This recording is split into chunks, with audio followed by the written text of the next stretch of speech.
Through My Window is a project that enables us to remain creatively connected, and that is absolutely crucial for the work we do. I'm delivering some disco stuff for you. I'm going to have trouble Jump. with You don't need to wear them. Don't need to wear them. like that over my glasses and... These are options. Options, John. Options. I would like a glow stick. Oh no, it's crazy, isn't it? Yes, and all at 10:30 in the morning. Oh my goodness. The thing one does for a living. The majority of the week we spend our time taking our work to communities. We're so used to bringing people together in groups, and obviously with the restrictions that are in place that just wasn't possible. Hi Jan. Many of the women that we work with are already quite isolated. The pandemic in many ways has worsened that situation.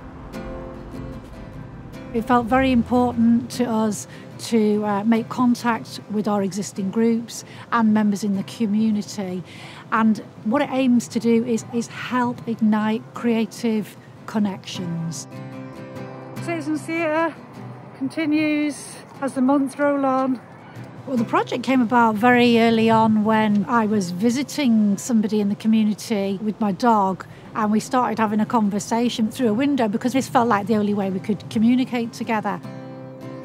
The windows in our lives just became so important, particularly at the very, very beginning of lockdown. So we were really keen to see what perspective the women had and what was the view that they were looking out on every day and how it compared to our views and the views of other women.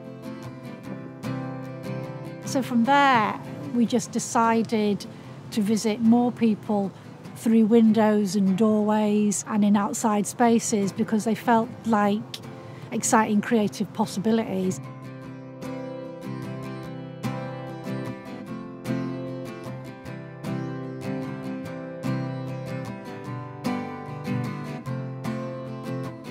For many years we've had a long-term creative residency in two homeless support centres, the Cara Centre and Elder Street Project, and that involves rolling out a weekly creative programme that explores drama, creative writing, art, music, singing, songwriting, upcycling.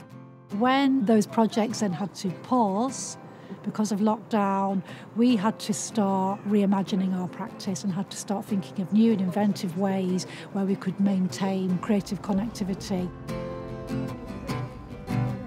All these online platforms that were made available, they were actually of no use to our women because they didn't have the means to use them. So we had to think about a way of engaging with them that wasn't technologically based, but still allowed them to find ways of being creative while being in lockdown. Well, the Creative Care Box is a personal exploration of your own creativity. So it has handmade books with provocations, ideas, instructions that have some poignant and some very light questions to get you thinking and responding and interacting with. There's some very light, frivolous stuff in there, but there's also some, Quite deep and meaningful. I would say so, yeah, what holds you back. And it takes a bit of pondering.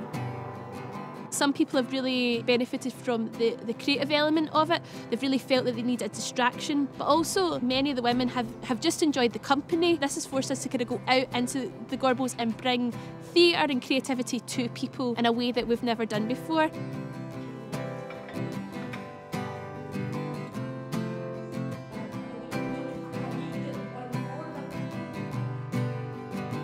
You need to be on the ground and you need to be listening to your community. That's what a theatre needs to do. In some ways, a theatre needs to be everything to everyone.